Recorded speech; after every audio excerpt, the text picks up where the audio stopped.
Разговоры о важном, поднятии флага и исполнении гимна. Новшества, которые ждут школьников и учителей в новом учебном году. С 1 сентября государственный флаг будут поднимать во всех российских школах в начале учебной недели, спускать в конце. О том, как еще изменится образовательный процесс, Павел Королев.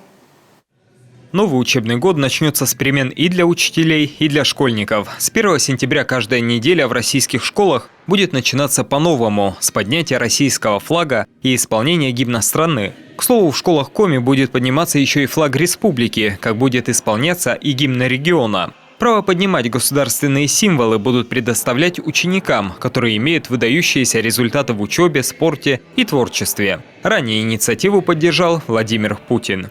С 1 сентября этого года во всех школах страны учебная неделя будет начинаться с торжественной церемонии поднятия флага и исполнения гимна. Уверен, что государственный флаг России навсегда останется священным символом для всех поколений наших граждан. Будет вдохновлять их на ратный подвиг, трудовые достижения, на покорение новых высот в науке, культуре и спорте. Вызывать чувство гордости за Родину. В нашей республике еженедельная церемония поднятия флага России будет проводиться не только в школах, но и в техникумах, колледжах, специальных коррекционных школах и интернатах. Вместе с тем, есть хороший проект, федеральная программа по приобретению государственных символов. И Республика Коми вошла в этот проект на 2023 год. Здесь как раз предполагается для каждой образовательной организации единообразно приобрести вот эти государственные символы. Флаги, флагштоки с установкой.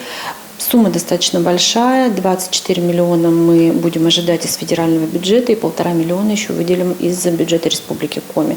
Все школы столицы Коми государственными символами обеспечены. Флагштоки установлены в одних образовательных организациях на улице, в других помещениях. Подготовлены уже и знаменные группы. Большое внимание меняется, конечно, к содержанию воспитательной деятельности. Мы все с вами понимаем, насколько важно сегодня уделять внимание воспитанию наших школьников, формированию гражданской позиции. Поэтому в этом направлении мы тоже проводим большую работу. Сегодня школы города Сыктывкара в полном объеме готовы к поднятию флага, к исполнению гимнов.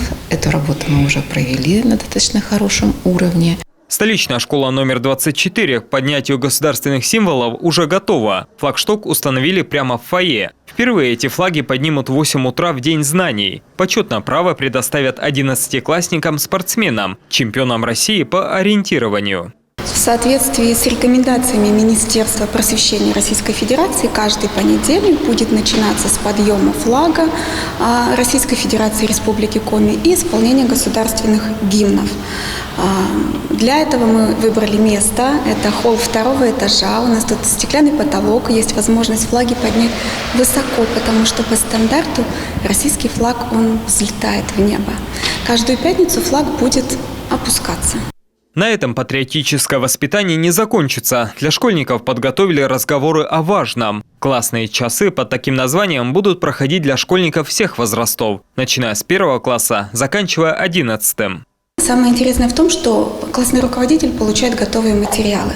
Все это уже есть на портале. Перед тем, как преподавать этот цикл занятий, все классные руководители прошли обучение на платформе «Единая система образования», приняли участие в методических интенсивах «Классный марафон». И интересно еще то, что все занятия из этого цикла адаптированы под возрастные группы. Всего курс рассчитан на 34 урока. Главными темами для обсуждения станут патриотизм и гражданское воспитание, историческое просвещение, нравственность и экология. Павел Королев, Дарья Вологжанина, Роман Боровиков, телеканал Юрган.